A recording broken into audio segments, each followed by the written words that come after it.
शंकर कह रहे हैं, माँ उमा से, माँ पार्वती से मेरा महेश कह रहा है, मेरा बाबा भोलेनाथ, मेरा बाबा विश्वनाथ, मेरा त्रिकालदर्शी कैलाशी अविनाशी कह रहा है कि हे पार्वती,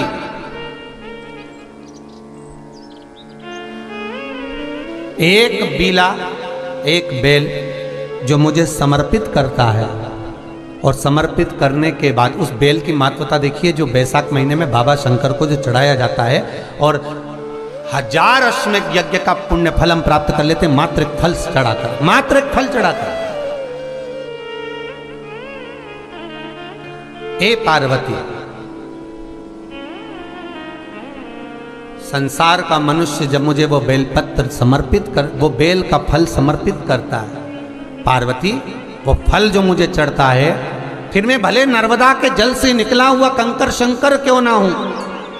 फिर चाहे मैं गंगा के जल से निकला हुआ कंकर शंकर क्यों ना हूं, चाहे फिर मैं यमुना के जल से निकला हुआ कंकर शंकर क्यों ना हूं, चाहे मैं सरयू के जल से निकला हुआ कंकर शंकर क्यों ना हूं, चाहे मंदाकिनी के जल से निकला हुआ कंकर शंकर क्यों ना हूं, ए पार्वती, फिर जो भी शिवलिंग पर वो बेल समर्पित होता है, वो बेल उठाकर जीव अपने कार्य में ले सकता है। ये माँ उमा से कह रहा है। तो उस बेल की महत्वता जानेंगे। अब अपन उस बेल को जानने के लिए वापिस स्कंद पुराण में चले, तो स्कंद पुराण में लिखा हुआ है कि जो बेल बैसाख के महीने में शंकर को चढ़ाया जाता है, वो बेल का फल उठाकर रख लिया जाता है। बैसाख के महीने में उस चढ़े हुए, बाकी के आपको बेल का फल खाना हो तो बात दूसरी, पर चढ़ा हुआ जो बेल का फल है वो पूरा बैसाख नहीं खाना। बैसाख के बाद में अगला जो महीना आए, उस महीने के अंदर उस फल के अंदर का गुर्दा निकालकर उसको सुखा लीजिए, और सुखाकर जिस व्यक्ति को पथरी की बीमारी हो और जिस व्यक्ति को पेट में बहुत भोजन पचता ही नहीं है, पूरा शरीर पाचन क्रिया बेकार हो गई, उस व्यक्ति को केवल 7 दिन तक शंकर पर चढ़ा हुआ वो बेलपत्र प्रदान कर दीजिए, पथरी भी बाहर और पाचन क्रिया भी ठीक, जिंदगी भर तकलीफ नहीं। उस बैसाख में उस फल की इतनी महत्वता बाबा भोलेनाथ स्कंद पुराण, लिंग पुराण, नर्मदा पुराण, पद्म पुराण के अंतर्गत, शिव महापुराण के अंतर्गत वर्णन कर, उसकी महत्वता है। वो बेल का फल साधारण नहीं हो सकता। अब मंदार का जो पुष्प होता है, आंकड़े का जो फूल होता है, एक सफेद कलर का भी होता है और एक गुलाबी कलर का भी होता है। देखा है आप लोगों ने? बोलो, जम के बोलो, देखा है ना? गुलाबी कलर का जो पुष्प होता है, वो आप मंदार का, आंकड़े का जो गुलाबी कलर का पुष्प होता है, आप टीवी पे देख रहे होंगे, एक सफेद देख रहे होंगे, एक मंदार का गुलाबी फूल, नीला कलर का फूल देख रहे होंगे। जो नीला कलर का जो पुष्प होता है, गुलाबी कलर का जो आंकड़े का फूल होता है, प्रयास करना, जब किसी विषम परिस्थिति में फंस गए, विषम परिस्थिति, जब आपको लग रहा है कि मुझे बहुत भय लग रहा है, कुछ बुरा होने वाला, आपको लग रहा है आज मेरी उल्टी आंख बहुत फड़क रही है, कुछ गड़बड़ होने वाला, आपको लग रहा है मेरी सीधी आंख फड़क रही, कुछ गड़बड़ होने वाला है, तब केवल वो नीला जो गुलाबी पुष्प है मंदार का, उसको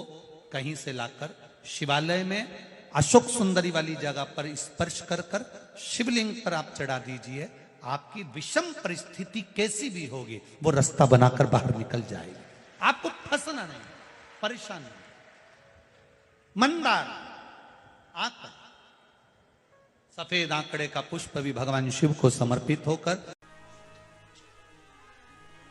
जैसे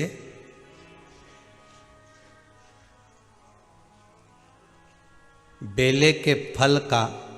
गुर्दा, बेल का जो फल होता है, बेलपत्री का फल, उसका जैसे गुर्दा,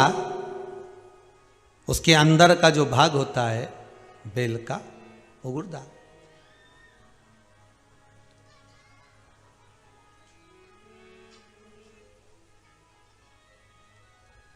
उसको अग्नि में जलाकर उसकी भस्म तैयार कर कर छान कर जब जब आपके यहां विद्वान ब्राह्मण शिव जी का अभिषेक कराते हैं, पूजन कराते हैं, तो उसमें लिखते हैं पूजन के साहित्य में, बेलपत्री, धतूरा, दुर्वा, ये उसमें नीचे लिखेंगे भस्म। लिखते कि नहीं लिखते? लिखते हैं ना, भस्म अभिषेक में चाहिए रहती है। तब उस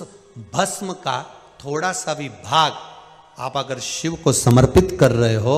तो ये जान लें कि शंकर मनवांछित फल प्रदान कर रहे हैं, शिव फल प्रदान कर रहे हैं।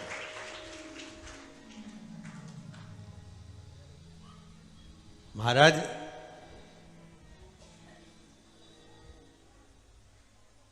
बेलपत्री के वृक्ष के नीचे बैठकर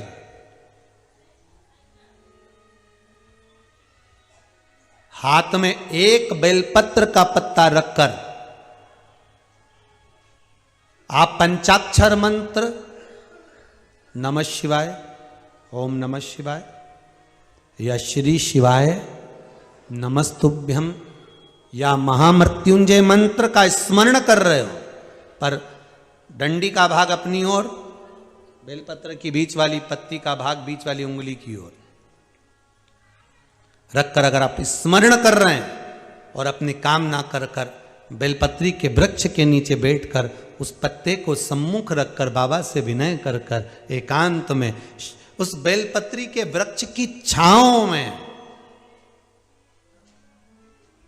बेलपत्री के वृक्ष की छांव आप कामना कर कर उस पत्ते को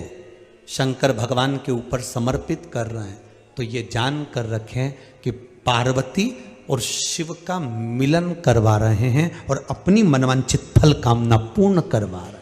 क्योंकि शिव और पार्वती का जब मिलन होता है, शंकर पार्वती जब एक दूसरे के सम्मुख में होते हैं, शिव और पार्वती जब एक दूसरे के सामने अपने बच्चों के कारण एक दूसरे के सम्मुख में आते हैं, तो उनके चेहरे पर प्रसन्नता का भाव आ जाता है। फल, मनवांचित फल की कामना आप जिस कामना के लिए कर रहे हैं, विवाह के लिए, नौकरी के लिए, सर्विस के लिए, व्यापार के लिए, रोग मुक्ति के लिए, आप जिस कामना से कर रहे हैं, ईश्वर महादेव, जो व्यक्ति पथभ्रष्ट हो जाए, जैसे मदिरा के नशे में पड़ गया, कहीं जुए में पड़ गया, कहीं मांसाहार में पड़ गया, कहीं व्यसन में पड़ गया, कहीं गलत काम में अगर कोई जा रहा है, तो श्रंभेश्वर महादेव के नाम से काली तिल भगवान शिव को समर्पित करी जाती है। महाराज काली तिल को वापस उठा कर ले आते हैं, उसी काली तिल को जो मदिरा का नशा करने वाला होता है या जो गलत व्यसन में डूबा हुआ होता है, उसको वो